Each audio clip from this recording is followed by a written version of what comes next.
तो hello guys, welcome back to my YouTube channel. Title लोगों ने पढ़ लिया होगा तो शुरू करें। Yes sir. तो आज हम करने वाले हैं सितंबर 25 का जीएसटी का एग्जाम पेपर सॉल्व एंड हम ये करेंगे दिल से रिव्यू। सर दिल से रिव्यू मतलब ऐसे के सजेस्टेड आंसर में कोई डिफरेंट अप्रोच हुई तो वो बात की बात है, लेकिन हमें हमें जो लॉ की नॉलेज है एंड जो हमने कंसेप्ट पढ़े हुए हैं 26 पेज वाली रिवीजन बुक में, उसी से हम पेपर सॉल्व करेंगे। सर हमें अगर थोड़ा सा कंसेप्ट कहीं यहाँ पे याद ना हुआ तो मैं अपनी बुक से साथ में साथ तुम्हें टेली भी करा दूंगा कि भाई कंसेप्ट क्या है, तो तुम्हें लॉ भी पता चलेगा, फिर तुम्हें क्वेश्चन कैसे अप्रोच करना था वो भी पता चलेगा। तो ये वीडियो तुम्हारे लिए बहुत हेल्पफुल रहने वाली है इन दी एंड। ठीक है सर, ठीक है जी। एंड अगर तुम्हें बिल्कुल ऐसे लास्ट तक देखते देखते तुम्हें लगा कि यार ये तो बढ़िया रिवाइज हो गया, हमें कंसेप्ट भी रिवाइज हो गया, हमें पेपर भी समझ आ गया कहाँ क्या गलती थी और कहाँ क्या अप्रोच थी, तो तुम चैनल को सब्सक्राइब भी कर सकते हो। फ्यूचर में ऐसी और भी वीडियोस आती रहेंगी। ठीक है सर। जस्ट एक छोटा सा डिस्क्लेमर, तुम्हें पता ही है मैं सीए हूँ, तो भाई सीए में एब्सोल्यूट एश्योरेंस तो होती ही नहीं है, तो मैं तुम्हें एक रीजनेबल एश्योरेंस दे रहा हूँ। रीजनेबल एश्योरेंस ये है कि भाई आईसीआई के सजेस्टेड आंसर में कल को हल्की सी भी डिफरेंट अप्रोच हुई तो अपन साथ में स्टडी कर लेंगे, क्योंकि भाई अप्रोच डिफरेंट हो सकती है, लॉ इंटरप्रिटेशन का मैटर है, लेकिन जहाँ पे लॉ बहुत प्रिसाइज है वहाँ पे हम फुल प्रिसाइज आंसर दे के चलेंगे। ठीक है सर, ठीक है जी। तो शुरू करते हैं फिर। ठीक है। और ये आपको नोट्स कहाँ पे मिल जाएगी, ये पूरी बुकलेट कहाँ पे मिल जाएगी आपको? मेरे टेलीग्राम चैनल पे। ठीक है जी। और वीडियो का लिंक कहाँ मिल जाएगा? मेरे यूट्यूब चैनल पे। ठीक है जी, ठीक है सर। तो हम स्टार्ट करते हैं जी। इसका एनालिसिस तो मैंने डाल दिया था, तो मेरी ये मार्किंग पहले वाली हुई है, इजी ये वो वाली जो मार्किंग है ये पहले की हुई है। अपन थोड़ा डिफरेंट कलर वगैरह ले लेंगे, ब्लू कलर ले लेंगे अपन। ठीक है, ब्लू कलर ले लेंगे। Very good, okay blue colour. इसकी वो कहाँ पे है? क्या है ये पाना। चलो जी, तो शुरू करें। Yes sir. तो यहाँ पे हम स्टार्ट करते हैं मिस्टर करण का क्वेश्चन। मिस्टर करण है, एक रजिस्टर्ड सप्लायर है केरला का। केरला का बंदा है, ठीक है जी। उसने फॉलोइंग सप्लाई रिसीव करी हैं एंड मेड करी हैं during the month of February 25। तो फेब का महीना चल रहा है, याद रखना, the month of love. Okay, 5 फरवरी को। अब मुझे ये समझ आता है कि भाई यही एडजस्टमेंट बच्चों के लिए थोड़ी सी क्रेजी हो गई थी, क्योंकि पहली एडजस्टमेंट, लेकिन मैं बताऊँ क्वेश्चन ईजी है थोड़ी। फर्स्ट एडजस्टमेंट में थोड़ा एक पॉइंट है जो अपन देख लेते हैं। ऑन फेब 25 उसने गुड सप्लाइड करी जारा एंटरप्राइज को, अनरजिस्टर्ड पार्टनरशिप फॉर्म में, कोई दिक्कत नहीं है, कोई दिक्कत नहीं है। Discount of 10% offer to Zara enterprise on this invoice as per pre agreement but not recorded in the invoice. But not recorded in the invoice, अच्छा। Discount given for this invoice by way of credit note on 28 February 25। तो ये हुई है scheme सारी। अच्छा जी। तो अब देखो यहाँ पे एक कंसेप्ट क्या है कि भाई जो, अब मैं पहले कंसेप्ट बता देता हूँ तुम्हें साथ के साथ ही। सर कंसेप्ट आप साथ के साथ ही बता दो तो ज़्यादा बढ़िया है, क्योंकि अपन चलते हैं फिर वैल्यू ऑफ सप्लाई पे ही चलते हैं, फिर वैल्यू ऑफ सप्लाई पीछे रह गया। वैल्यू ऑफ सप्लाई, हो शेट आगे है। हो शेट पीछे है, ये रहा वैल्यू ऑफ सप्लाई। अब देखो यार, यहाँ पे हमने कंसेप्ट क्या पढ़ा था कि डिस्काउंट गिवन बिफोर और at the time of supply and shown invoice तो एक्सक्लूड होगा। ठीक है बात, डिस्काउंट गिवन बिफोर और at the time of supply. अब यहाँ पे क्या सीन है, अगर तुम देखो तो सप्लाई हो चुकी है। ठीक है, सप्लाई गुड्स के बिफोर और at the time of supply मतलब 5 फरवरी के पहले या 5 फरवरी को, लेकिन यहाँ पे वो 28 फरवरी को जाके डिस्काउंट की बात हुई है कि भाई वो प्री एग्रीमेंट था। अब तुम देखो कंडीशन जो है कि भाई इनवॉइस में शो होना चाहिए, वो इस केस में एंड शोन इनवॉइस, वो अगर बिफोर और at the time of supply है तो। लेकिन अगर सर पोस्ट सप्लाई डिस्काउंट जो कि इस केस में, तो यहाँ पे तो कहीं बात नहीं करी हुई कि भाई इनवॉइस में शो होना चाहिए, यहाँ पे तो कोई बात नहीं करी हुई। ठीक है, तो ये तो हो गई पहली बात। सेकंड बात जो ध्यान देने वाली है कि सामने वाला जो रिसिपिएंट है वो अनरजिस्टर्ड है, तो वो ऑब्वियसली बात है आईटीसी भी नहीं लेगा, तो आईटीसी रिवर्सल वाली बात भी नहीं उठती। जो यहाँ पे 3 कंडीशन है, अगर पोस्ट सप्लाई डिस्काउंट है तो discount was agreed at the time of supply, मतलब पहले से अग्रीड होना चाहिए। इनवॉइस वाइज वर्कआउट होना चाहिए कि भाई पता होना चाहिए कि ये डिस्काउंट किस इनवॉइस के अगेंस्ट मिल रहा है। एंड थर्ड, प्रोपोर्शनल आईटीसी जो है वो रिसिपिएंट रिवर्स कर देगा। अब यहाँ पे क्या सीन है कि भाई डिस्काउंट ऑफर था, ठीक है, और discount as per pre agreement, तो भाई डिस्काउंट तो अग्रीड था बट नॉट रिकॉर्डेड इनवॉइस, कोई दिक्कत नहीं है। पोस्ट सप्लाई डिस्काउंट का इनवॉइस में रिकॉर्डेड होना ज़रूरी नहीं है। ठीक है, और उसने क्रेडिट नोट से दे दिया। अब देखो मेरी नज़र में यहाँ पे पर्टिकुलरली 2 अप्रोच बनती है। नंबर 1 कि भाई एक लॉ ये भी बोलता है कि भाई टैक्स का इंसिडेंस अगर सामने वाले रिसिपिएंट पे पास ऑन हो गया, फिर वो क्रेडिट नोट से तुम अपना टैक्स लायबिलिटी नहीं कम कर सकते, फिर वो डिस्काउंट नहीं दे सकते। अब यहाँ पे दो बातें, नंबर एक तो अभी हम 5 फरवरी को सेल करी है और 28 फरवरी को क्रेडिट नोट इशू करा है, तो इसका मतलब फेब की हमने R13 भी तो अभी फाइल करी नहीं है। जब 3 भी फाइल करी नहीं है तो ऑब्वियस ही बात है कि भाई हमने सामने वाले को अभी ना मतलब बेसिकली उसकी रिटर्न ही नहीं भरी है, लेकिन हम उससे टैक्स तो कलेक्ट कर चुके हैं, उसके नाम का हम टैक्स भी भरेंगे अब। लेकिन उसी का हम अगर क्रेडिट नोट दे रहे हैं विद GST एंड हम उसको माइनस करके दे रहे हैं, तो मेरे हिसाब से ये माइनस हो जाना चाहिए। ठीक है जी, तो 10% जो है वो 20,000 बनता है इसका 2 लाख का को, तो वो माइनस करके चल जाना चाहिए, मेरे को कोई इशू नहीं है इसमें। ठीक है, तो ये तो होगी पहली बात। फिर अपन चलते हैं सेकंड वाले में। मैं पूरा ऑब्वियसली वो नहीं करा रहा कि आउटपुट टैक्स लायबिलिटी कितनी बनती है, इनपुट कितनी बनती है, मैं एडजस्टमेंट सॉल्व करवा रहा हूँ और आगे चलेंगे अपन सीधा फटाफट से। सप्लाई ऑफ मशीनरी करी है टू कूल एंड कंपनी जो कि केरला की है। मशीनरी इंस्टॉल करी है फैक्ट्री साइट पे तमिलनाडु में एज पर एग्रीमेंट। ठीक है जी, और जो है ये बंदा है केरला का। तो यहाँ पे बेसिकली वो पॉइंट ये बोलना चाहते हैं कि हमें सर आप वो बताओ कि इसका होता क्या है। फिर इसमें तुम्हें पता ना वो प्लेस ऑफ सप्लाई में हमने पढ़ा था सेक्शन 10(1) में कि गुड्स जो हैं which are to be installed और असेंबल्ड, तो इनकी प्लेस ऑफ सप्लाई क्या बनेगी, इनकी प्लेस ऑफ सप्लाई क्या बनेगी, प्लेस ऑफ सच इंस्टॉलेशन और असेंबली, जहाँ पे वो चीज़ इंस्टॉल हो रही है या असेंबल हो रही है। तो यहाँ पे वो मशीनरी कहाँ इंस्टॉल हो रही है, तमिलनाडु में। तो यहाँ पे अगर तमिलनाडु में इंस्टॉल हो रही है और स्पेसिफिकली लॉ में लिखा है, तो ये वाली चीज़ तो यहीं जाएगी भाई, सीधी बात है। तो इसका वो बन जाएगा तुम्हारा प्लेस ऑफ सप्लाई तमिलनाडु, और बंदा कहाँ का है, केरला का। ठीक है, तो ये बन जाएगा तुम्हारा IGST, नॉट CGST SGST, जहाँ पे वो बंदा रजिस्टर्ड है, जहाँ पे गुड्स इंस्टॉल हो रही है वहाँ पे प्लेस ऑफ सप्लाई बन जाएगी करके। तो यहाँ पे बन जाएगा तुम्हारा IGST। ठीक है। ऑनलाइन एजुकेशनल जर्नल, तुम्हें पता है भाई ये तो कॉलेज वगैरह को एग्जाम्प्ट होती है। सर हमें नहीं पता सर, आप तो हमें साथ साथ में कंसेप्ट बताओ, आपने कहाँ पढ़ाया था ये। बिल्कुल वाई नॉट, ये था एजुकेशनल सर्विसेज के एग्जाम्पशन का चैप्टर। यहाँ पे हमने पढ़ा था कि ऑनलाइन एजुकेशनल और जर्नल और पीरियोडिकल्स कब एग्जाम्प्ट है, अगर ये इनपुट किसकी है, कॉलेज की। क्या मैंने यहाँ पे ये ग्रीन लाइन स्कूल के साथ जोड़ी है? नहीं जोड़ी, तो इसका मतलब स्कूल के लिए चीज़ एग्जाम्प्ट नहीं है। तो जब नहीं है तो भाई ऑनलाइन एजुकेशनल जर्नल अगर तुम स्कूल को दे रहे हो तो ये टैक्सेबल है। ओके, तो ये भी टैक्सेबल है, taxable. Renting of his own commercial property situated at Thrissur Kerala to safe vault limited of Kerala in which he is an independent actor. अब सुनो मेरी बात ध्यान से।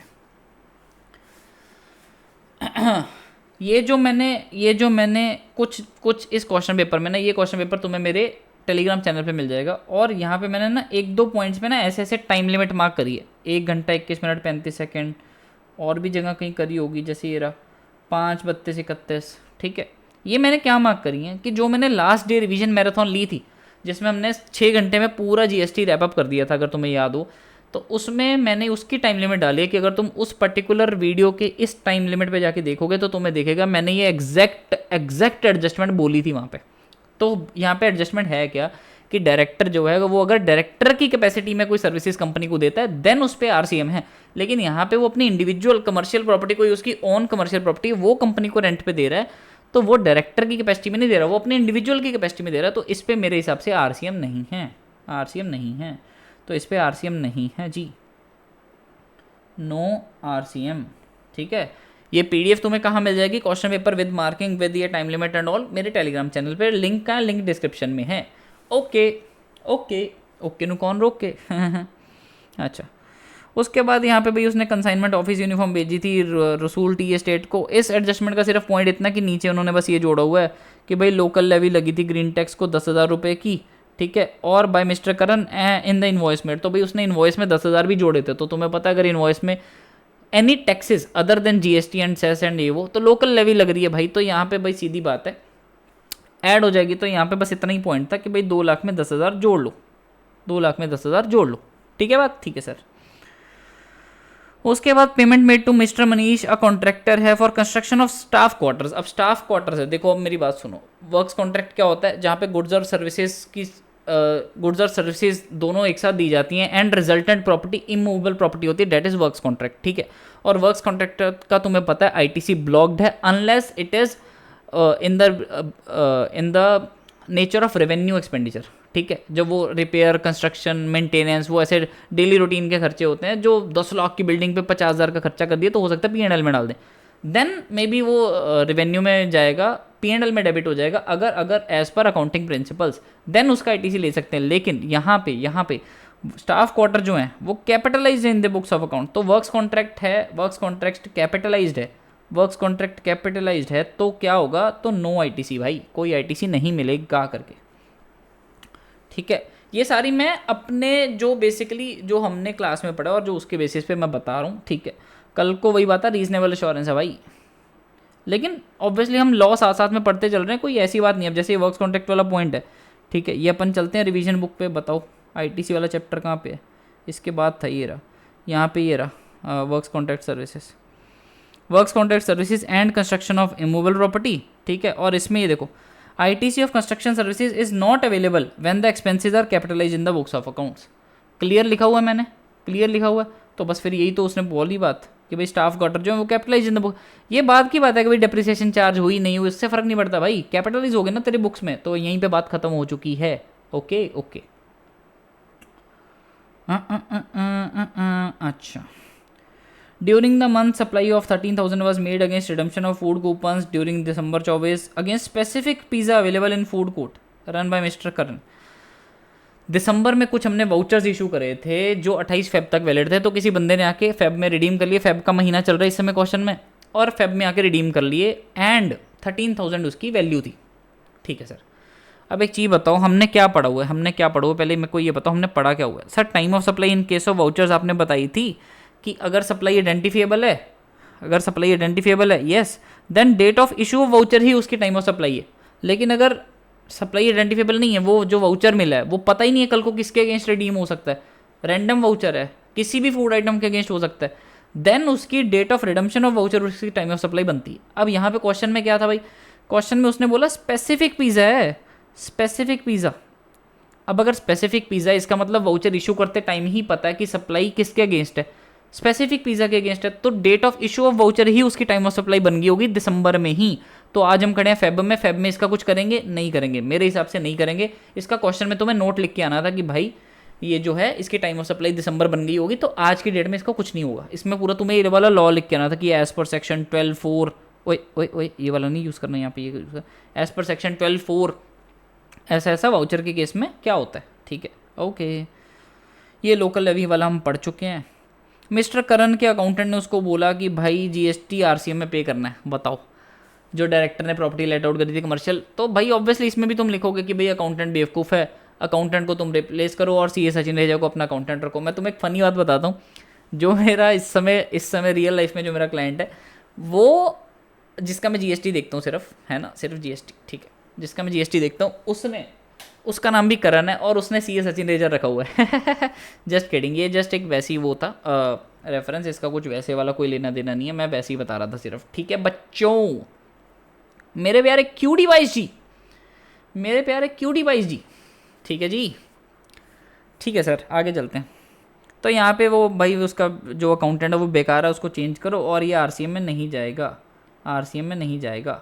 ठीक है, RCM लिख के काटा मार दिया मैंने। Okay, all the amount are exclusive of GST and green tax और any other tax wherever applicable. ठीक है, तो जो ग्रीन टैक्स की 10,000 है वो भी एक्सक्लूसिव ऑफ GST, तो ये तो अच्छी बात है, 2 लाख में सीधा 10,000 जुड़ेगा। अगर इंक्लूसिव ऑफ GST होता तो बात अलग हो जाती। ठीक है, बाकी सब कुछ कहता ठीक है, ये वो सब कुछ ठीक है ना, प्लेस ऑफ सप्लाई के अकॉर्डिंग डिटरमिन कर लो, सब कुछ कर लो एंड बात ख़त्म। वो ये बोल रहा है कि क्या हो गया, कुछ हो गया क्या, नहीं, ठीक है। तो एट द एंड वो ये बोल रहा है कि भाई सब कुछ ठीक है और ये ओपनिंग बैलेंस दिया हुआ है तो कोई दिक्कत नहीं है। तो बस फिर इसके बाद तो क्वेश्चन सीधा ही बचता है, net GST liability after deduction of ITC, वो तो तुम कर लोगे। ये मैंने काइंड ऑफ एनालिसिस में करा दिया था, लेकिन मैं फिर भी बता देता हूँ। ठीक है, रजिस्टर्ड डीलर है, मंथ ऑफ फरवरी में उसने ये सेल करी हैं, intra state sale of taxable goods, और इसमें क्या था 2 लाख की सेल करी है और इसमें 50,000 उसको जनवरी में ही एडवांस मिल गया। अब वो हम खड़े फेब में। अब भाई ये मैंने टाइम लिमिट मार्क करी है, जहाँ पे मैंने बहुत चीख के बोला था अपनी रिवीजन मैराथन में कि भाई FCM के केस में, गुड्स के केस में एडवांस का कोई लेना देना नहीं है। ठीक है, तो यहाँ पे भी कोई लेना देना नहीं है, तो 2 लाख के ऊपर सीधा GST इसी मंथ पे करना है अपने को, जब इनवॉइस इशू हो गया है। ठीक है, और अकोमोडेशन सर्विसेज हैं 18,000 पर पर्सन पर मंथ ले रहा है एंड 99 डेज़ का मिनिमम पीरियड है। अब सर यहाँ ये हमने सर आपने कहाँ पढ़ाया था, आपने कहाँ ही पढ़ाया होगा सर, ये तो आप ऐसी बातें कर रहे हो, क्या बात कर रहे हो भाई। Supply of accommodation services having value of supply less than equal to 20,000 per person per month provided that the accommodation is services applied for a minimum continuous period of 90 days. तो यहाँ पे 20,000 पर मंथ से कम है and 90 days से period of accommodation ज़्यादा है, तो ये हो जाएगा आपका एग्जम्प्ट। तो ये जो मैंने लिखा था एग्जम्प्ट, ठीक है जी। उसके बाद प्योर लेबर कॉन्ट्रैक्ट्स मिला repairing a single residential unit otherwise than as a part of residential complex, ठीक है जी। तो ये सर हमने कहाँ पढ़ा था, ये हमने यहाँ पे पढ़ा था। कंस्ट्रक्शन सर्विसेज कहाँ पे हैं, ये रही। Pure labour contracts of construction pertaining to a single residential unit otherwise than as a part of residential complex, तो ये क्या है, एग्जम्प्ट है, ठीक है सर। तो ये भी हो गई एग्जम्प्ट, बात खत्म। बहुत ही सीधा सीधा था ये तो, ओके।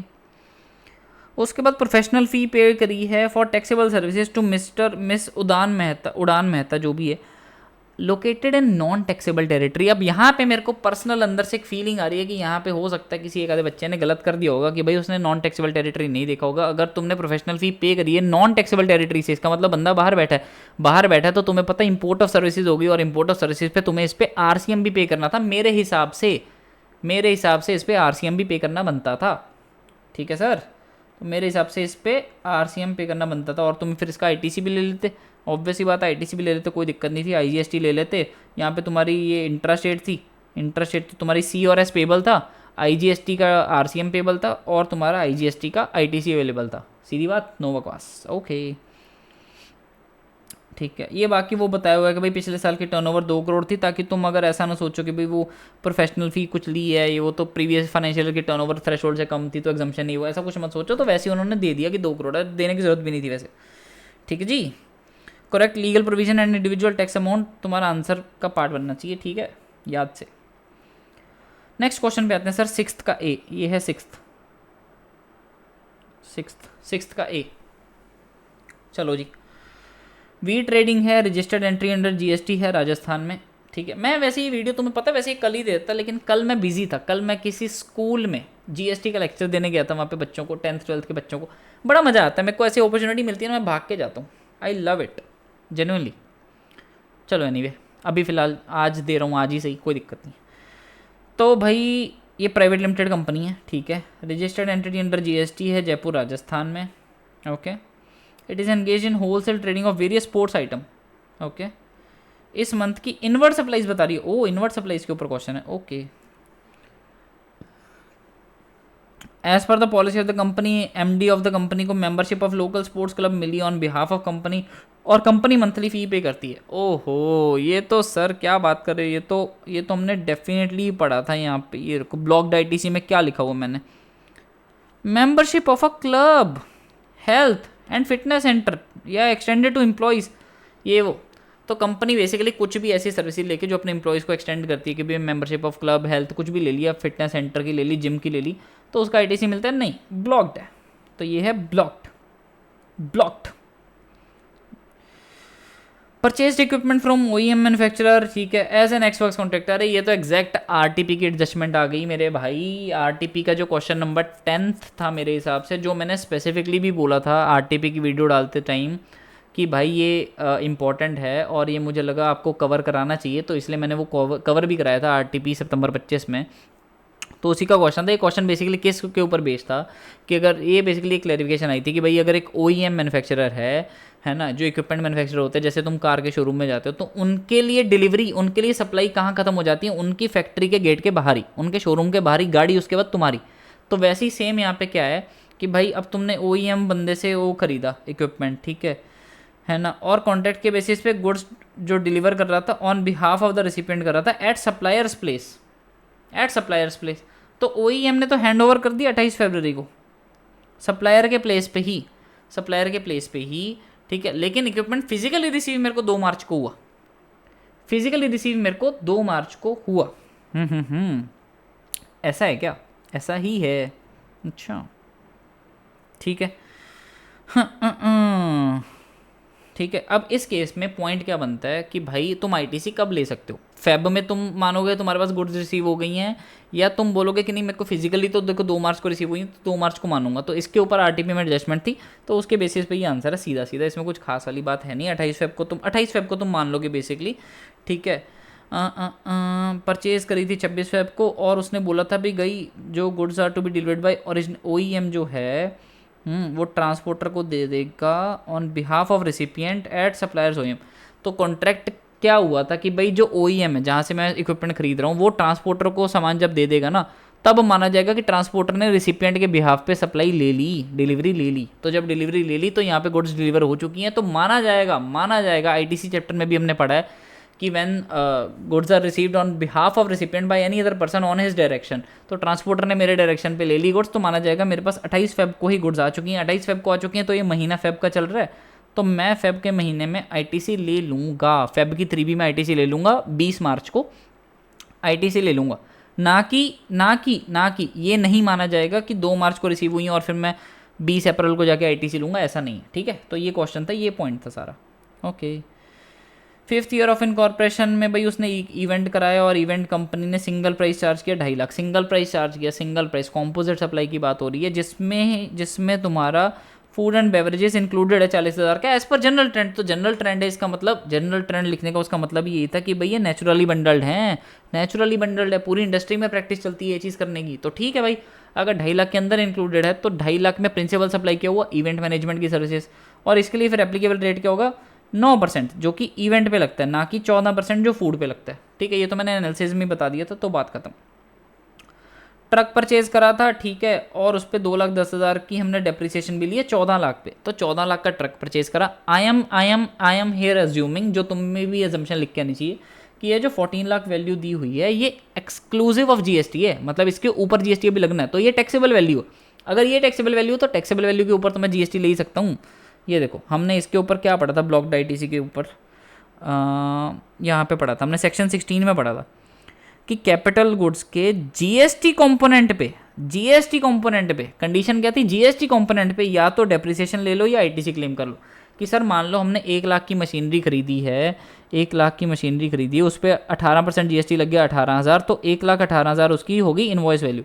अब यहाँ पे लॉ क्या बोलता है कि या तो तुम ये जो 18,000 का कंपोनेंट है, सिर्फ इसके लिए बोलता है कि या तो तुम ये 18,000 का ITC ले लो, सिंपल कि तुमने मशीनरी खरीदी और कैपिटल गुड्स का ITC ले रहे हो, या तुम ये पूरे 1,18,000 के ऊपर वो ले लो डेप्रिसिएशन, ठीक है।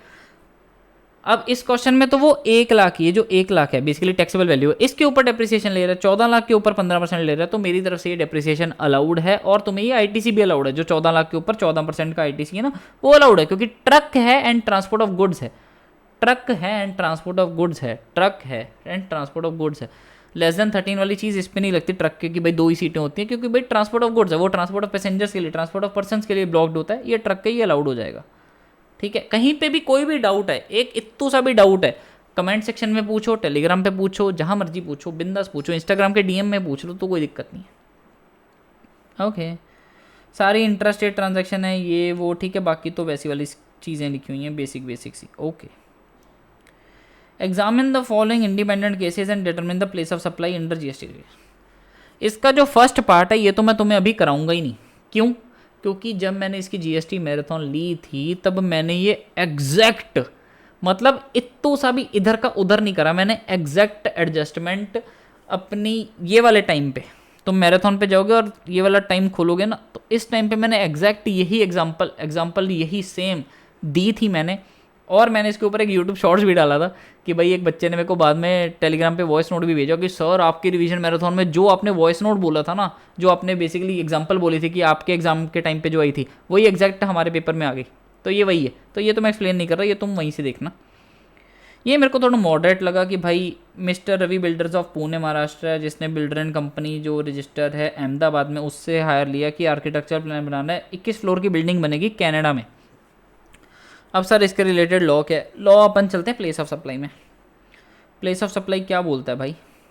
प्लेस ऑफ सप्लाई ये बोलता है कि POS in relation to immovable property जो होती है वो लोकेशन ऑफ इमूवेबल प्रॉपर्टी होती है, लेकिन यहाँ पे मैंने एक नीचे लिखा हुआ था, if location of immovable property या vessel is outside India then place of supply is location of recipient. Place of supply is location of recipient. तो उसके हिसाब से यहाँ पे इमूवेबल प्रॉपर्टी आउटसाइड इंडिया है, कनाडा में है, ठीक है जी। तो यहाँ पे रिसिपिएंट कौन है, मिस्टर रवि बिल्डर, ये वो हायर करा उसने अहमदाबाद वाले को। तो रवि बिल्डर जो है पुणे महाराष्ट्र का, डेट इज द रिसिपिएंट। जो सप्लायर है अहमदाबाद का वो सप्लायर है, रिसिपिएंट महाराष्ट्र का, तो Maharashtra will be the place of supply. ठीक है, मेरे अकॉर्डिंग ये सब कुछ ऐसे है। 7th का ए पार्ट पे चलते हैं कि फरवरी के मंथ में वेंकटेश ने गुड्स और सर्विसेज दोनों सप्लाई करता था। तो गुड्स और सर्विसेज दोनों सप्लाई करता था, तो 40 लाख वाली लिमिट तो इस पर लगेगी नहीं, क्योंकि एक्सक्लूसिव गुड्स पे लगती है वो, और ये तो गुड्स एंड सर्विसेज दोनों देते हैं। ठीक है, बात खत्म। राजस्थान एंड त्रिपुरा से करता है, उसके स्टैटिस्टिक्स ये हैं, ठीक है। टैक्सेबल सप्लाई कर दी भाई उसने त्रिपुरा से, टैक्सेबल सप्लाई कर दी त्रिपुरा से। सर अगर टैक्सेबल सप्लाई कर दी त्रिपुरा से तो फिर तो लिमिट जो है वो स्पेशल कैटेगरी स्टेट वाली लगेगी। और क्या होती है बताओ, नागमणि मिस्त्री, नागमणि मिस्त्री, नागालैंड, नागमणि, नागालैंड, मणिपुर, मिस्त्री, मिजोरम, त्रिपुरा। ओ तो ये 4 स्टेट्स पे कौन सी लिमिट है, 10 लाख की लिमिट है। ओके, तो 10 लाख की लिमिट है, और यहाँ पे देखो 11 और 5 16 लाख तो यहीं पे होगी। तो ये लाइबल टू फॉर रजिस्ट्रेशन है, ऑब्वियसली लाइबल फॉर रजिस्ट्रेशन है, कोई दिक्कत नहीं है। इंट्रा स्टेट सेल करी है मिस्टर वेंकटेश ने, एज एन एजेंट करी है non taxable person of Rajasthan की। अब इसके ऊपर मैंने एग्जैक्टली इस टाइम लिमिट पे तुम मेरी मैराथन खोलोगे जो मैंने लास्ट डे पे ली थी, 6:15 पे 25 सेकंड पे मैंने ये 6 घंटे 15 मिनट 25 सेकंड पे मैंने ये बोला था कि भाई अगर मेरा जो प्रिंसिपल है वो भी नॉन टैक्सेबल पर्सन है, ठीक है, क्योंकि लॉ क्या बोलता है मैं तुम्हें फटाफट से एक बार बता देता हूँ। रजिस्ट्रेशन चैप्टर कहाँ पे, रजिस्ट्रेशन चैप्टर में देखो कंपलसरी रजिस्ट्रेशन जो है सेक्शन 24 कंपलसरी रजिस्ट्रेशन वो किसको लेनी पड़ती है, अगर person making taxable supply on और बिहाफ, तो ये बिहाफ पे कर रहा है और ये टैक्सेबल सप्लाई कर रहा है, ठीक है। ऑफ अदर टैक्सेबल पर्सन, यहाँ पे मैंने टैक्सेबल बोल्ड भी इसीलिए करा था, of other taxable person whether as an agent और अदरवाइज। तो जो प्रिंसिपल है हमारा वो भी टैक्सेबल पर्सन होना चाहिए, तो मैं सेक्शन 24 में कंपलसरी रजिस्टर होने के लिए लायबल हूँ। तो यहाँ पे सेक्शन 24 नहीं लगेगा, सेक्शन 24 नहीं लगेगा। क्यों नहीं लगेगा, क्योंकि जो मेरा प्रिंसिपल है जिसके बिहाफ पे मैं कर रहा हूँ वो खुद नॉन टैक्सेबल पर्सन है, ठीक है। लेकिन मेरी आउटवर्ड सप्लाई में काउंट होगा, बिल्कुल होगा। तो बस इतनी सी बात थी यार कि 10 लाख की लिमिट लग जाएगी, ठीक है। तो ये लायबल है रजिस्टर होने के लिए। यहाँ पे था कि भाई मेरे को ऐसा कमीशन रिसीव हुआ एक इंश्योरेंस कंपनी पे एज एन इंश्योरेंस एजेंट। अब सुनो मेरी बात, इंश्योरेंस एजेंट मैं हूँ, सामने वाली इंश्योरेंस कंपनी, मेरे को कमीशन रिसीव हो, तो बेसिकली मैंने अपनी आउटवर्ड सप्लाई वो करी है जिसके ऊपर आरसीएम है। मैंने अपनी वो आउटवर्ड सप्लाई करी है जिस पे सामने वाले ने रिसिपिएंट ने आरसीएम पे टैक्स पे करना है, लेकिन मेरी तो आउटवर्ड सप्लाई है तो ये इंक्लूडेड रहेगी, 50,000 तो इंक्लूडेड रहेगी, इसमें कोई दिक्कत नहीं है। लेकिन मैंने जो त्रिपुरा की जो मैंने ये 5 लाख की सेल बोली है, इसमें वो बोल रहा है 1 लाख की वो वाली इंक्लूडेड है, जिसमें इंक्लूडेड है ऑलरेडी, इंक्लूड है जिसमें जो इनवर्ट सप्लाई जिस पे मैंने आरसीएम के ऊपर टैक्स पे करा है। तो तुम्हें पता है एग्रीगेट टर्नओवर में से वो माइनस हो जाती हैं, इनफैक्ट मतलब वो थ्रेशोल्ड देखते टाइम भी माइनस हो जाती हैं। बेसिकली इनवर्ट सप्लाईज हैं वो मेरी टर्नओवर का पार्ट क्यों बनेगी, सिंपल। तो ये माइनस करनी थी, तो ये जिस बच्चे ने क्वेश्चन पेपर भेजा उसने माइनस करी, वेरी गुड, ठीक है जी, ओके। तो ये इतनी सी बात थी। और आगे वो आई थिंक पूछता है कि भाई ये देखो यहाँ पे वो ये भी बोलता है कि भाई मिस्टर वेंकटेश ने अपने नाम पे इनवॉइस इशू करा, तो अच्छी बात है, तो उसकी सेल तो काउंट हो ही जाएगी, उसमें कोई दिक्कत नहीं है। मिस्टर वेंकटेश की सेल तो काउंट हो ही जाएगी, उसमें कोई दिक्कत नहीं है, ओके। तो यहाँ पे बस फिर ठीक है, वो 10 लाख की लिमिट लगती है, तो उसने कितना 11, 5, 16, 3, 19 और 1 लाख रुपए माइनस है ना, हाँ। तो 18 लाख की सेल करी, 10 लाख की लिमिट थी, तो ऑब्वियसली लायबल फॉर रजिस्ट्रेशन है, ठीक है। Decide whether is liable to registered, yes. Answer change होता अगर त्रिपुरा से वो एग्जाम सप्लाई करता, ऑब्वियसली चेंज होता भाई। मैंने तुम्हें डिटेल्ड रिवीजन वीडियो में बताई थी बात कि अगर जो ये स्पेशल कैटेगरी स्टेट्स है ये तभी उसकी लिमिट लगती है अगर वहाँ से तुम टैक्सेबल सप्लाई करते हो। अगर वहाँ से मैं एग्जाम सप्लाई करता हूँ तो उसकी लिमिट नहीं लगेगी, तो फिर इसका मतलब 10 लाख वाली लिमिट नहीं लगेगी, तो फिर लग जाएगी 20 लाख वाली लिमिट, क्योंकि ये सर्विसेज भी सप्लाई करता है और ये अदर स्टेट्स का पार्ट है। ना ये नागमणि मिस्त्री में आता है, ना ये मेघा ने तेल की पुड़ी अरुण के गले में उतार दी जिससे वो सिक हो गया, उसमें भी नहीं आता है। अदर स्टेट्स में आता है राजस्थान, तो उसमें 20 लाख की लिमिट लग जाएगी करके, ठीक है। तो 20 लाख की लिमिट लग जाएगी, 18 लाख की सेल कर रहा है तो लौंडा सेफ है भाई, तो फिर इसको रजिस्ट्रेशन लेने की जरूरत नहीं होती है ना। तो अगर त्रिपुरा से एग्जाम सप्लाई करते तो फिर 10 लाख की लिमिट नहीं लगती, सिंपल। 138(1) की लिमिट, अब देखो थ्योरी है, थ्योरी तो मैं क्या ही एक्सप्लेन करूँ, ये तो तुम एजरेज बुक से देख लोगे, कोई बड़ी बात नहीं है। 86B थ्योरी वैसे इसका मैं वैसे ही बताता हूँ भाई। वो बोलता है ई वे बिल कब जनरेट करना, जब 50,000 से ऊपर कंसाइनमेंट वैल्यू है। एंड 3 चीज़ें थी जो मैंने मैराथन में भी ठोक ठोक के बोली थी। एक, for in relation to supply, movement of goods क्यों हो रही है in relation to supply, for reasons other than supply, and inward supplies और inward supply of goods from unregistered person. ये 3 केसेस हैं। तो तुम्हें ई वे बिल जनरेट करना है अगर वैल्यू उसकी 50,000 से ऊपर है, तो तुम्हें वो सब लिखना था इसमें, तो तुम्हें मार्क्स मिल जाते हैं। मैं अज्यूम कर रहा हूँ 5 में से 3 ही मिलेंगे, तुमने जो मर्जी लिखाओ, क्योंकि भाई थ्योरी में तो फिर कटता ही है, ऐसे वाले में तो। 86B में भी ठीक है, वो बोल रहा है कि रिस्ट्रिक्शन लगती है ना, अगर 50 लाख से ऊपर तुम्हारी टैक्सेबल सप्लाई है, ठीक है। वो बेसिकली वो ये बोलना चाहता है कि एक तो नेचर ऑफ रिस्ट्रिक्शन बताओ, है ना, और एक्सेप्शन टू दिस रूल बताओ। अब हमने ये कहाँ पढ़ा था, हमने ITC चैप्टर में ही पढ़ा था, यही तो है, ये रहा 86B। रिस्ट्रिक्शन में हमने क्या पढ़ा था भाई? पहले तो प्रोविज़न क्या थी कि भाई अगर taxable supply 50 lakh a month से ज़्यादा है तो ITC जो है वो मैक्सिमम 99% यूज़ कर सकते हो। बेसिकली तुम्हें 1% तो अपनी टैक्स लायबिलिटी का कैश में ही पे करना पड़ेगा, ये होगी बात। और इसकी फिर तुम्हें ये एक्सेप्शंस नोट आउट करनी थी कि अगर उसने इनकम टैक्स 1 लाख से ज़्यादा पे करा है पिछले 2 सालों में, या जो भी ये सब लिखा हुआ है थ्योरी है ना, तो तुम्हें ये पढ़नी थी और तुम्हें ये वाली लिखनी थी। तो जिसने पढ़ ली, जिसने लिख ली, वेरी गुड, तुम्हारे मार्क्स बन गए, वेरी गुड मेरे प्यारे क्यूरी बॉयज। ठीक है जी, okay. A tax payer can not file GST R 1 before the end of the tax period, और इसकी 4 एक्सेप्शन बतानी है।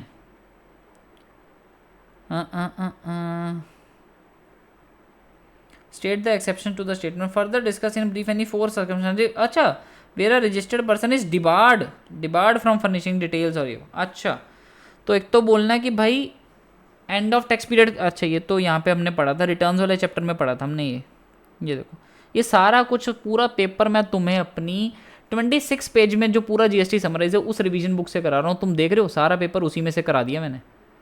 अब बताओ, 6 घंटे में हमने GST खत्म करा था मैराथन में, उसमें से पेपर आया, और जो 26 पेज की मैंने रिवीजन बुक बनाई है उसमें से आया। और क्या चाहिए, क्या बताऊँ और मैं इसमें ज़्यादा? इससे ज़्यादा तो मैं बोलना भी नहीं चाहता। अब इसके बाद तो तुम्हें खुद समझदार होना चाहिए। ये जो मैंने डब्बा बनाया था, इतना सा डब्बा जो बनाया था, इसी में से तुम्हारा अभी 5 मार्क्स का क्वेश्चन आया है जो अभी हम पढ़ रहे हैं। एक तो ये वाला, R1 can't be filed before the end of current tax period, यही वो क्वेश्चन में लिख रहा था। अ tax payer can not file R1 before the end of current tax period. फिर मैंने इसकी एक्सेप्शन भी लिखी थी, एक्सेप्ट, ये रहा एक्सेप्ट, यही वो पूछ रहा है क्वेश्चन में। एक्सेप्ट जब GSTN कैंसिल हो गया हो, या कैजुअल टैक्सेबल पर्सन जो होता है उसका बिजनेस क्लोज हो गया हो, किसी का भी बिजनेस क्लोजर पे चल रहा हो, बिजनेस क्लोज कर दिया हो, वैलिडिटी खत्म कर दी हो, या तुम्हारा GSTN ही कैंसिल हो गया हो, तो तुम्हें फिर जब तुम्हारा महीना खत्म हो गया, बीच में ही खत्म हो गया, चाहे बीच में ही रजिस्ट्रेशन कैंसिल हो गई, तो तुम बीच तक की सेल का ही भरोगे ना, तो तुम R1 तब भर दोगे। सिंपल, ये क्वेश्चन था। और ये रहे बाकी वाले पॉइंट्स, जो रजिस्टर्ड पर्सन डिबार्ड है फ्रॉम फाइलिंग GST 1FF, जब पिछले मंथ्स की GST 1 या 3 भी ना फाइल करी हो, जब तुम्हें 88C में और 88D में और DRC 1B और DRC 1C का नोटिस आया हो, जब तुमने रूल 10A में अपने बैंक अकाउंट्स की डिटेल ना फर्निश करी हो। सिंपल, ये वाला क्वेश्चन मैं टफ कैटेगरी में डालता हूँ। वो इसलिए डालता हूँ कि भाई ये वाला उन्होंने थ्योरी के अंदर की भी थ्योरी पूछ ली। अब एक्चुअल में मैंने थ्योरी में क्या लिखा हुआ है कि भाई जो ई-कॉमर्स ऑपरेटर है, अगर को उसके थ्रू कोई सप्लाई कर रहा है और उसकी टर्नओवर जो है वो थ्रेशोल्ड क्रॉस नहीं करती, तो उसको रजिस्ट्रेशन, उसको मैंडेटरी रजिस्ट्रेशन नहीं है एज पर सेक्शन 24। उन्होंने उसके अंदर भी थ्योरी पूछ ली कि भाई ऐसी 5 कंडीशंस कौन सी है। तो ये तो अब तुमने भाई फुल नोट्स में से, फुल बैच में से जिससे पढ़ा होगा, फुल नोट्स में से जिससे पढ़ा होगा, उसने थ्योरी में पढ़ाया होगा, ऑब्वियस ही बात है। अब अपन चलते हैं MCQs पे। MCQ 3352 ठीक है, MCQ पे चलते हैं। ये मेरे को मॉडरेट लगा था, ठीक है। अच्छा, इस पे चलते हैं। तुम्हें थोड़ी ब्लर तो नहीं दिख रही? ठीक है, थोड़ा पढ़ा जा रहा है ना यार। मेरे को ऐसे एक्चुअली इमेजेस आई थी, मेरे पास सही से क्वेश्चन पेपर नहीं आया था, मेरे पास ये इमेजेस ही आई थी, तो मैंने इमेजेस को ही इकट्ठा करा। तो अगर थोड़ी क्लैरिटी फट रही है तो थोड़ा कॉम्प्रोमाइज़ कर लो, तुम्हारे पास पेपर तो होना ही चाहिए अगर तुम देख रहे हो ये, ठीक है। केस सिनेरियो नंबर 3, GST के MCQ पे चल रहे हैं। रघु इम्पैक्स लिमिटेड था, यूपी में रजिस्टर्ड था, ठीक है, यूपी में स्टेशनरी आइटम सप्लाई करता था पैन इंडिया बेसिस पे। कंपनी ने रजिस्ट्रेशन नहीं ली, प्रॉपर ऑफिसर ऑफ GST ने इंक्वायरी करा और उसने लाइबल फॉर रजिस्ट्रेशन घोषित कर दिया, और उसने टेम्परेरी बेसिस पे रजिस्टर कर दिया 21 जनवरी 2023 को। ओ 21 जनवरी 2023 को। अब तुम्हें मैंने क्या बोला हुआ है शुरू से कि जब भी ऐसे बड़ी सी केस स्टडी हो टाइप हो ना, केस सिनेरियो टाइप हो या बड़ी सी केस स्टडी हो, तो पहले हमेशा क्वेश्चन पढ़ते हैं। तो इसका हम क्वेश्चन पढ़ लेते हैं कि भाई वो बताओ टेम्परेरी रजिस्ट्रेशन जो उसको मिली है तो उसको रजिस्ट्रेशन कब तक अप्लाई करनी है। तो हमने सर क्या पढ़ा था इसमें, आप ये बताओ। पहले हम कंसेप्ट पढ़ेंगे, पहले कंसेप्ट, फिर हम क्वेश्चन पे जाएंगे। तो ये था रजिस्ट्रेशन चैप्टर, और यहाँ पे मैंने बोला था टेम्परेरी रजिस्ट्रेशन। ये रहा सेक्शन 25 सब सेक्शन 8 क्या बोलता है सर? 25 सब सेक्शन 8 वो ये बोलता है कि अगर कोई पर्सन लायबल टू रजिस्ट्रेशन था और फेल हो गया रजिस्ट्रेशन लेने में, और ऑफिसर ने उसको टेम्परेरी रजिस्ट्रेशन दे दी, then he have to submit application for registration within 90 days from such temporary registration. 90 दिन में करना था। ओके, तो 21 जनवरी से, अब तुम मेरी बात सुनो ध्यान से, पेपर में बैठ के तुम 90 डेज कैलकुलेट करने लग जाते हो भाग के। अगर तुम फटाफट MCQ के ऑप्शन देख लो तो ऑप्शन सारे एक एक महीना छोड़ के हैं। तो तुम्हें एग्जैक्ट दिन कैलकुलेट करने के बजाय ये देखना चाहिए ना कि जनवरी में खड़े हैं और 90 दिन गिनने हैं। 90 दिन कितने होते हैं? मोटा मोटा 3 महीना। मोटा मोटा, मैं मोटा मोटा क्यों बोल रहा हूँ? क्योंकि यहाँ पे सारा एक एक महीना छोड़ गए। तो जन से 3 महीना गिनो, अप्रैल, तो 21 अप्रैल बनता है इसका आंसर। मेरे को 90 दिन जोड़ने ही नहीं पड़े, मैं जोड़ूंगा फिर भी 21 अप्रैल ही आएगा, बट मैं तुम्हें ऑब्वियसली कॉमन सेंस वाली अप्रोच बता रहा हूँ। ठीक है जी। अब उसने करा क्या है फिर, कंपनी ने प्रिंटिंग मटेरियल्स की आउटवर्ड सप्लाई करी है फेब के मंथ में। ये वाला क्वेश्चन ध्यान से सुनना, क्योंकि यहाँ पे मुझे लगता है कुछ बच्चों ने गलत कर दिया।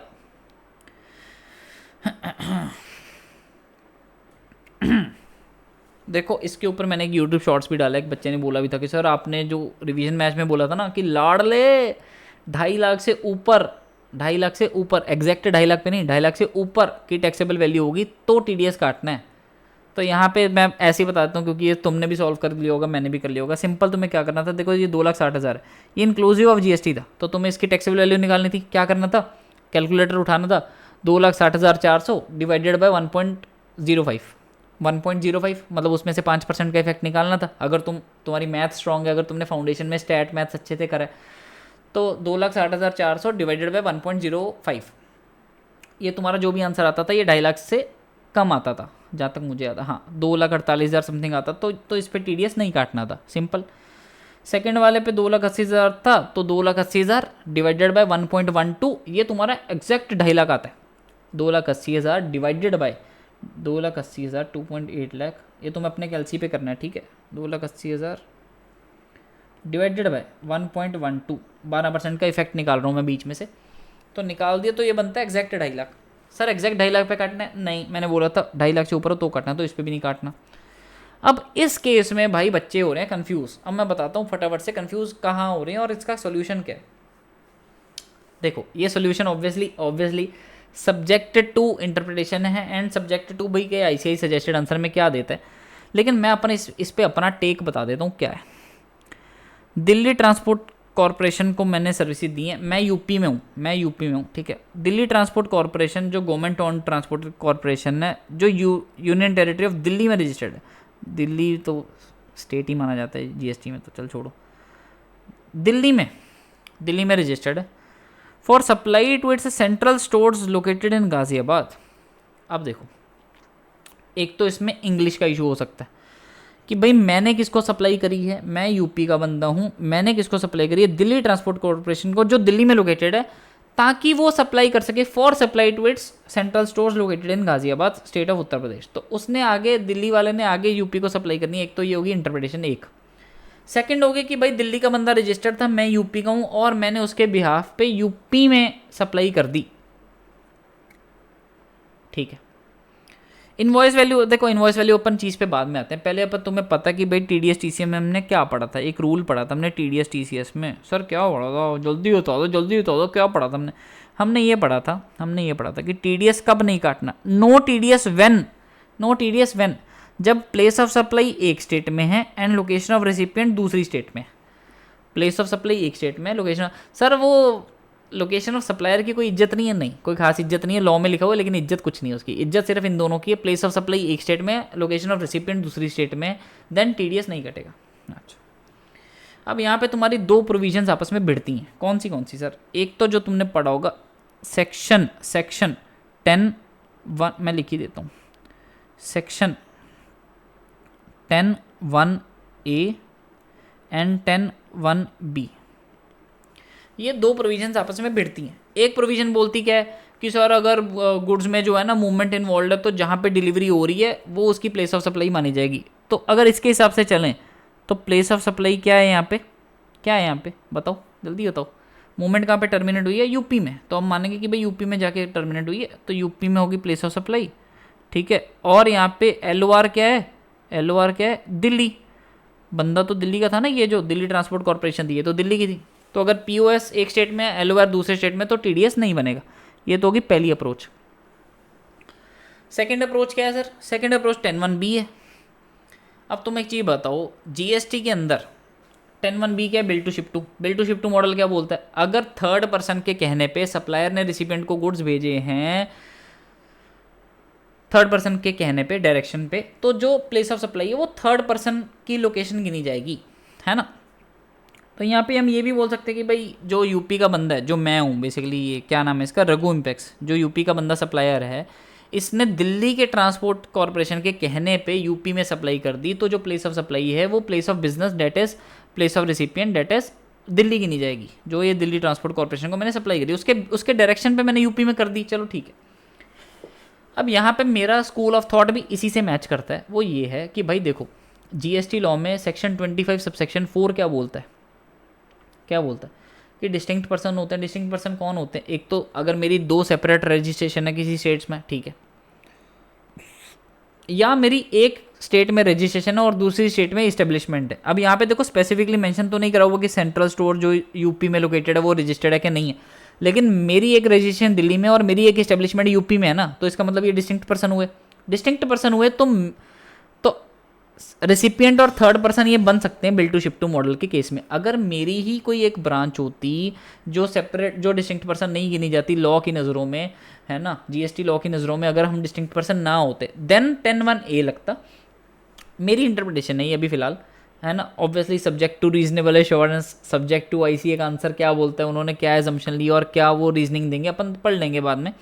लेकिन फिलहाल यही है भाई कि भाई bill to ship to model बनता है क्योंकि ये दोनों डिस्टिंक्ट पर्सन हैं एंड दिल्ली इसकी प्लेस ऑफ सप्लाई बन जाती है। और अगर दिल्ली प्लेस ऑफ सप्लाई बनती है और लोकेशन ऑफ रेसिपिएंट भी दिल्ली में है, अब तुम ये भी तो सोचो ना यार, दिल्ली ट्रांसपोर्ट कॉर्पोरेशन जो है उसने आईटीसी भी तो लेना है। अगर उसने सप्लाई रिसीव करी है, उसने दिल्ली ट्रांसपोर्ट कॉर्पोरेशन ने टीडीएस काटना है, तो उसने आईटीसी भी तो लेना है। अगर तुम यूपी के बंदे हो और तुम UP he place of supply बना दोगे तो तुम तो बिल पे लगा दोगे सीजीएसटी एसजीएसटी, और एसजीएसटी कौन सा होगा उसमें, एस कौन सा होगा, यूपी जीएसटी। तुम सीजीएसटी और यूपी जीएसटी लगा दोगे तो दिल्ली का बंदा आईटीसी कैसे लेगा, नहीं ले सकता। तो इसलिए सिर्फ और सिर्फ इसीलिए ये प्रोविज़न यहाँ पे एप्लीकेबल होती है। मेरे हिसाब से यहाँ पे प्लेस ऑफ सप्लाई बन जाएगी दिल्ली, ठीक है। और सिंस प्लेस ऑफ सप्लाई जो है वो भी दिल्ली है और लोकेशन ऑफ रेसिपिएंट भी दिल्ली है, तो यहाँ पे टीडीएस कट जाएगा। और टीडीएस कितना कटेगा, ये 297,360 को अगर मैं करूँ 1.18, 297,360 divided by 1.18, this comes to 2,52,000। 2,52,000 का 1% कितना होता है, 2520। 25, अच्छा डबल करना है, मतलब टोटली बोला, वो बोल तो रहा है इग्नोरिंग बाइफर्केशन।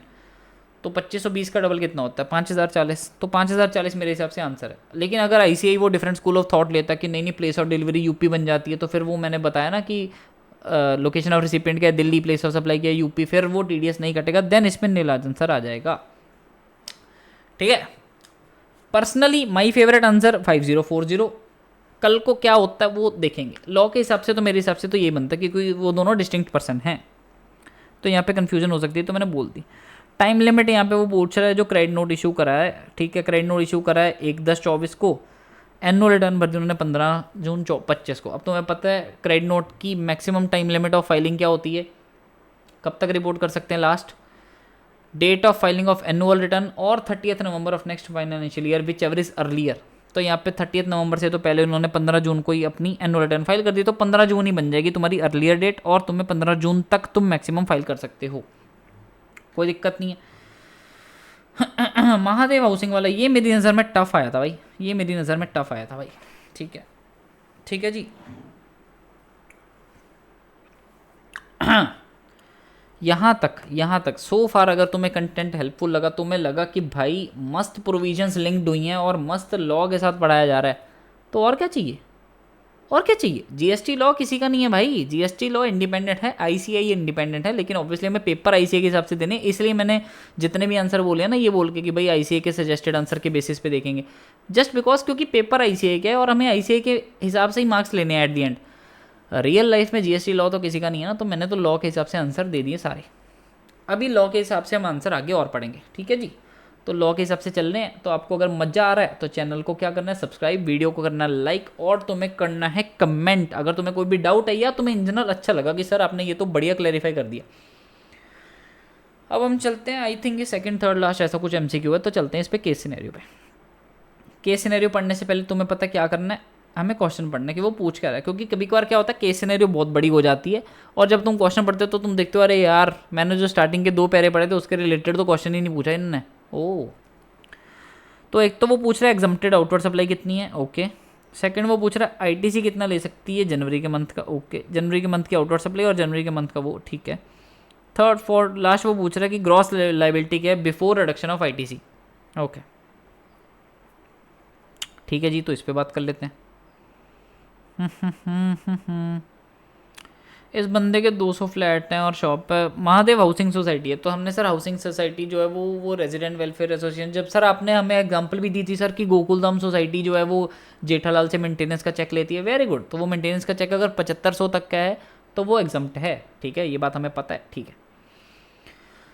अब 200 फ्लैट्स हैं तो ये तो हो गया रेजिडेंशियल एरिया, लेकिन ये जो 20 शॉप्स हैं, ये 20 शॉप्स जो हैं वो तो कमर्शियल एरिया होगी ना, तो वो रेजिडेंशियल एरिया नहीं गिनी जाएगी। तो रेजिडेंट वेलफेयर एसोसिएशन जो रेजिडेंट्स को सर्विस देती है वो एग्जम्प्ट है, पर पर्सन वो 7500 पर पर्सन पर मंथ पर मेंबर जो होता है, सॉरी पर पर्सन, वो एग्जम्प्ट है। लेकिन 20 शॉप्स जो हैं, 20 शॉप्स जो हैं, that are not residential area भाई, that those are commercial area. तो शॉप्स के रिलेटेड कुछ भी अगर सर्विस दी जा रही है वो तो टैक्सेबल रहेगी, ओके। चलो वो देखते हैं पूछता क्या। मेंटेनेंस चार्जेस कलेक्ट करे हैं इंक्लूडिंग प्रॉपर्टी टैक्स, अच्छा। अब देखो तुम्हें, अगर तुमने फुल नोट्स जिसके भी पढ़े होंगे उनने तुम्हें बताया होगा फुल बैच में कि भाई जो ये होता है मेंटेनेंस चार्जेस होता है, स्टैट्यूटरी ड्यूज होते हैं, इसमें अगर तुमने जैसे किसी स्टैट्यूटरी ड्यू, जैसे मान लो इलेक्ट्रिसिटी ड्यूटी या प्रॉपर्टी टैक्स एट्सेट्रा, अगर तुमने ऐसे किसी कॉरपोरेशन के बिहाफ पे कलेक्ट करें तो ये तो इंक्लूड होते नहीं है, ठीक है, ये इंक्लूड होते नहीं है। तो हम ये माइनस कर देंगे, -1000 इसके लिए, ये हो गया 7000 एंड -1500 इसके लिए, ये हो गया 8500। कोई डाउट, कोई डाउट दूर दूर तक नहीं। तो ये तो हटा ही दिए बेसिकली, ये कंसिडरेशन का पार्ट ही नहीं गिनूंगा कि ये तो मैंने उसके बिहाफ पे कलेक्ट कर दी, इसका इससे कोई लेना देना नहीं है, okay okay okay. Maintenance charges shop से कलेक्ट करे थे 7000, सर शॉप तो सर चाहे 7500 पर मंथ पर मेंबर से कम है, 7500 से कम है, लेकिन मेंटेनेंस चार्जेस शॉप के हैं ना, तो शॉप के तो टैक्सेबल रहेंगे, टैक्सेबल। इंटरेस्ट 75000 रिसीव हुआ था नेशनल बैंक से, तो ये तो एग्जम्प्ट है, ठीक है। 4 जनरेटर खरीदे थे, ठीक है, ठीक है, ये तो खरीदे पे आ गई ना बात, ये तो खरीदने पे बात आ गई। पहले हम यहाँ पे अगर सिंपल देखें तो ये 7500 पर मंथ पर मेंबर से कम है 7000, तो this is exempt, this is exempt. And ये 7500 पर मंथ पर मेंबर से ज़्यादा है तो दिस इज़ टैक्सेबल। कोई डाउट, कोई डाउट नहीं है सर। कहीं कोई डाउट हुआ तो हम अपने आप पूछ लेंगे सर यूट्यूब कमेंट सेक्शन में या टेलीग्राम चैनल पे, वेरी गुड। अच्छा, कोई डाउट नहीं है, ठीक है। तो ये तो होगी एग्जम्प्ट। अब उन्होंने पहला क्वेश्चन यही पूछा था कि भाई एग्जम्प्ट आउटवर्ड सप्लाई बताओ कितनी, तो कितनी है। एक तो ये वाली एग्जम्प्ट थी 7000 3 BHK फ्लैट्स के, 3 BHK फ्लैट कितने थे, 50 ये 100, 7000 इंटू 100 7 लाख, और 7 लाख और ये जो इंटरेस्ट आया था साथ में अपने को बैंक से, ये एग्जाम था, तो 7,75,000, 7,75,000 इज द आंसर, ठीक है जी, ओके। आईटीसी कितना अवेल कर सकती है, अब आईटीसी तो फिर परचेज वाला सेक्शन देखना पड़ेगा ना, ये रहा यहाँ पे ये वाला सेक्शन जो परचेज करा था। 4 जनरेटर खरीदे थे उसने 1 लाख ईच, तो 4 लाख के खरीदे थे, ठीक है। पावर बैकअप देना था उसको ब्लॉक में, 2 इंस्टॉल करते 3 BHK ब्लॉक में और 2 इंस्टॉल करते 4 BHK। अब हमें ये तो पता ही है कि भाई अगर तुम कोई ऐसी इन्वर्ट सप्लाई लेते हो जो एग्जाम सप्लाई के लिए यूज़ होने वाली है तो उसका तो आईटीसी नहीं मिलेगा, और जो ऐसी इन्वर्ट सप्लाई ले रहे हो जो प्योरली टैक्सेबल सप्लाई के लिए यूज़ हो रहे हो उसका आईटीसी मिल जाएगा। सर हम अगर ऐसा आईटीसी ले रहे हैं जो कॉमन क्रेडिट है, जो हम दोनों के लिए यूज़ कर सकते हैं, कि हम टैक्सेबल सप्लाई के लिए भी यूज़ करें, एग्जाम सप्लाई के लिए भी यूज़ करें, देन उसमें वो कॉमन क्रेडिट का प्रोपोर्शनेट रिवर्सल हो जाता है, वो तुम सीए फाइनल में पढ़ोगे, है ना, होपफुली मिर्सी। तो बाकी तो ऐसा है, ठीक है। अच्छा, तो इसका मतलब ये जो 3 BHK फ्लैट है, क्योंकि वो एग्जाम सप्लाई कर रहा है आउटवर्ड, तो इसका तो ITC नहीं मिलेगा। तो 2 लाख जो तुमने 4 BHK के लिए यूज़ करा है, 2 जनरेटर, लाख रुपए के 2 लाख रुपए, 2 लाख के ऊपर जो GST बनता है, कितना बनता है 18% के हिसाब से, तो 2 लाख का 18% कितना हुआ 36,000। 36,000 ले सकते हो तुम ITC। एक सेकंड वाला भी तो था, पाइप्स एंड अदर फिटरिंग, वही ब्लॉक ए में यूज़ हो रही है, ब्लॉक ए में 3 BHK फ्लैट थे, तो ये तो फिर चाहे वो उसने P&L में डेबिट करा, जो भी करा है, लेकिन एग्जाम सप्लाई की आउटवर्ड एग्जाम सप्लाई है, तो ये भी ब्लॉक्ड है, नहीं मिलेगा, नो ITC, ठीक है। इसका मिल जाएगा 2 लाख इंटू 18%, 36,000, 36K, ठीक है। और 36K कितना होता है 18,000 CGST, 18,000 SGST, ओके। लास्ट में आता ग्रॉस GST लायबिलिटी ITC हटाने से पहले, ओके। तो मेरी आउटवर्ड सप्लाई कितनी थी भाई, एक तो ये 8500 थी, 8500 कितनों पे थी, ये भी 100 ही थे, तो 8500 इंटू 100, 8500 इंटू 100 कितना होगा 8.5 लाख। मेंटेनेंस चार्जेस कलेक्ट करे थे हमने ये 7,000 के शॉप्स से, शॉप्स कितनी थी 20, 7,000 इंटू 20 1,40,000, 7,000 इंटू 20 14,000 और 1,40,000, हाँ 1,40,000 बनता है, ठीक है। तो ये हो गया 1,40 और 8,50, 990 होता है ना ये, 990, और 990 के ऊपर तुम निकाल लोगे परसेंटेज, 990 के ऊपर तुम एक बार परसेंटेज निकाल के देख लेते हैं भाई। 990 का 9,90,000 इंटू 9%, 89,100 बनता है ये, ओके। कहीं कोई डाउट है तो पूछ लेना भाई। अब यहाँ पे मैंने देखो कल तो इजी मार्क कर दिया था, लेकिन फिर मेरे ध्यान में आया कि भाई ये जो नीलंकोल चैम्बर ऑफ कॉमर्स है, ये जो है चैम्बर ऑफ कॉमर्स जो वर्डिंग होती है ना, अब देखो तुम बोलोगे कि यार हमें तो ये पता सर प्राइवेट लिमिटेड लिखा हो या लिमिटेड लिखा हो तो वो कंपनी होती है, और हमें पता है ये स्पॉन्सरशिप के केस में जब स्पॉन्सरशिप होती है तो any person other than a body corporate हो सप्लायर और रिसिपिएंट हो एनी बॉडी कॉर्पोरेट और partnership firm located in taxable territory. ये हमें पढ़ा है, ये हमने पढ़ा है, बिल्कुल पढ़ा है सर। कहाँ पढ़ा है सर, ऐसे बोल रहे हो आप धक्के से, कुछ भी बोल देते हो आप तो कि हमने पढ़ा है, आपने पढ़ा होगा, हमें पढ़ाओ तो सही। वेरी गुड, ऐसे सवाल रेज करा करो, मुझे अच्छा लगता है। तो मैं फिर तुम्हें RCM चैप्टर में ले जाता हूँ और फिर मैं वहाँ पे दिखा दूंगा तुम्हें कि स्पॉन्सरशिप सर्विसेज में क्या है, any person other than body corporate हो, एंड सामने एनी बॉडी कॉर्पोरेट और पार्टनरशिप हम located in territory taxable territory हो, ठीक है जी।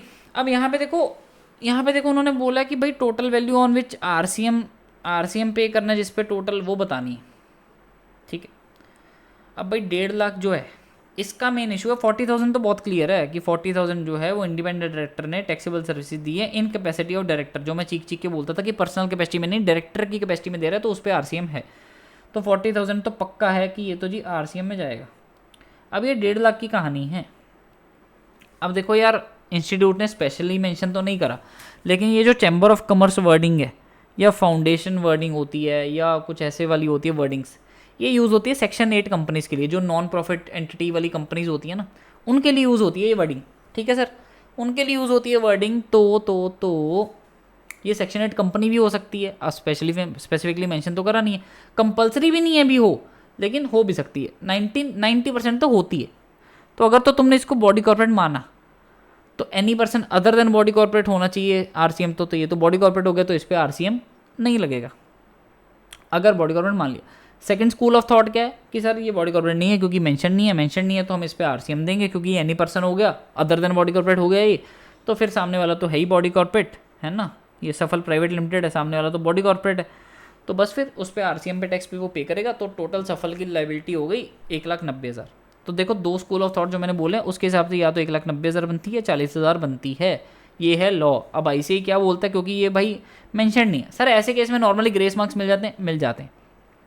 मई 25 का अगर मैंने तुम्हें क्वेश्चन पेपर जो दिखाया था, अगर तुम्हें याद हो, तो मई 25 की आंसर की में कम से कम 3 MCQs में उन्होंने लिखा हुआ था कि जो भी आंसर स्टूडेंट ने लिखा है वो करेक्ट है, रीजन बिंग क्योंकि ये डाइसी क्वेश्चन है। ओके, लास्ट क्वेश्चन बचा है हमारा, ये तो मैंने वैसे कल ही करा दिया था, इसमें मैं बता देता हूँ। वैसे अनरजिस्टर्ड पर्सन था सामने और इसमें भाई उसने कमर्शियल बिल्डिंग दी थी। तो अगर तुम्हें पता है एनी बिल्डिंग ये रहा, renting of immovable property other than residential dwelling हो और अनरजिस्टर्ड पर्सन सप्लायर हो और सामने कोई भी रजिस्टर्ड पर्सन हो तो उस पर RCM है।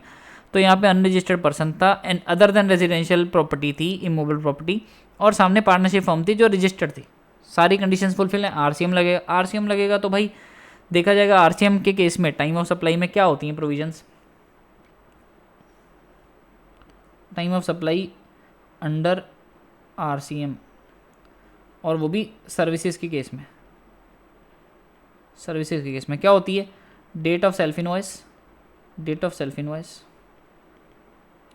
ये तुम्हें पता ना, अमेंडमेंट है, date of self invoice amendment थी इस बार की, सितंबर 25 के लिए अमेंडमेंट थी। उसके अलावा 61st day from date of invoice, and third होती है date of payment, whichever is earlier. यही पढ़ा था हमने, फटाफट से बताओ। अरे फटाफट से बताया करो यार, तुम्हारे चक्कर में मुझे नीचे जाके दिखाना पड़ता है कि नोट्स में हमने ये चीज़ कहाँ पढ़ी है। इन केस ऑफ RCM देखो, time of supply of services in case of RCM क्या होती है, date of issue of self invoice. ये अमेंडमेंट थी तुम्हारे अटेम्प्ट के लिए, 61st डे फ्रॉम। अब सर सेल्फ इनवॉइस क्या होता है, सेल्फ इनवॉइस तब होता है अगर सामने वाला बंदा जो सप्लायर है बेसिकली वो अनरजिस्टर्ड हो और मैं रजिस्टर्ड हूँ और सप्लायर ने मेरे को कोई इनवॉइस इशू करानी है तो मैं सेल्फ इनवॉइस इशू करूँगा। लेकिन इस क्वेश्चन में क्या था भाई, जो अनंत था वो चाहे अनरजिस्टर्ड पर्सन था लेकिन invoice was issued by mister Anant only, तो सप्लायर ने ही इनवॉइस दिया था। तो ये सेल्फ इनवॉइस नहीं है, ये नॉर्मल इनवॉइस है जिसकी डेट है 25 नवंबर। अब यहाँ से 61st डे गिनने थे बेसिकली, या फिर 29 नवंबर को पेमेंट हो गई थी, विच एवर इज अर्लियर। तो 61st डे इनवॉइस से आने से पहले तो पेमेंट हो जाएगी। तो ये हो गया था तुम्हारा टाइम ऑफ सप्लाई। यहाँ पे होता है जी तुम्हारा पूरा एक लॉ की प्रोविजन के साथ, पूरा प्रोविजन के साथ तुम्हें मैंने एक्सप्लेन करा है कि कहाँ लॉ क्या बोलता है, कहाँ तुम्हारा क्या कंसेप्ट लगना था, कहाँ हमने। अब मैं तुम्हें एक चीज़ और एक बार दोबारा थोड़ी हाईलाइट कर दूँ, वो ये है कि हमने ये जो 26 पेजेस की रिवीजन बुक बनाई है, जिससे हमने रिवीजन मैराथन ली थी और जिससे मैंने रिवीजन वीडियोस बनाई थी, इसमें से ही मैंने तुम्हें अभी सारा पेपर मार्क करके दिखाया कि कहाँ पे किस कौन सा कंसेप्ट लिखा हुआ था। तो ये बुक अपने आप में सफिशिएंट है 26 पेजेस की। एंड जो मैंने रिवीजन मैराथन ली थी उसमें भी मैंने तुम्हें वो टाइमलाइंस मार्क करके दी हैं कि भाई कहाँ पे मैंने कोई चीज़ अगर बताइए तो कब बताइए, कहाँ बताइए। इसी के साथ तुम्हारा होता है 1 घंटे के अंदर तुम्हारा पेपर सॉल्व। तुम लेते हो 3 घंटे वहाँ पे बैठ के, 1.5 घंटे 3 घंटे लेते हो, ये वो है पेपर सॉल्व। मैंने 1 घंटे में कर दिया। सर आपने तो सर फिर फटाफट आपने तो सर फिर लिख के थोड़ी सॉल्व करा, आपने तो एडजस्टमेंट बताइए। चुप रहो, ये बातें बतानी नहीं होती। तो मैंने साथ साथ में अपने नोट्स भी तो दिखाए, कंसेप्ट भी तो समझाया साथ साथ में। ओके, तो 1 घंटे में तुम्हारा देखो GST का पेपर होता है सॉल्व यहाँ पे, ठीक है।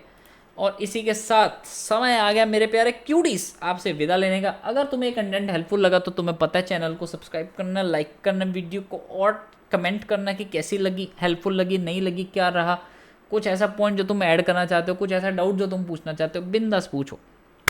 अगर तुम्हें मेरी टी-शर्ट प्यारी लगी तुम वो भी बोल सकते हो कि sir very nice T-shirt, sir क्या बात कर रहे हो आप, वेरी गुड, ऐसा कुछ भी बोल सकते हो तो बोल सकते हो, ठीक है। तो इसी के साथ मेरे प्यारे क्यूटी पाइस डी, समय आ गया आपसे विदा लेने का, विदा। तो मेरे प्यारे भांजे पढ़ाई पे ध्यान दे, इसी बात पे हम जा रहे हैं। हस्त लविस्ता, दुआओं में याद रखना, बाय बाय। मिलते हैं नेक्स्ट वीडियो में, तब तक के लिए सब्सक्राइब कर लेना। All the best.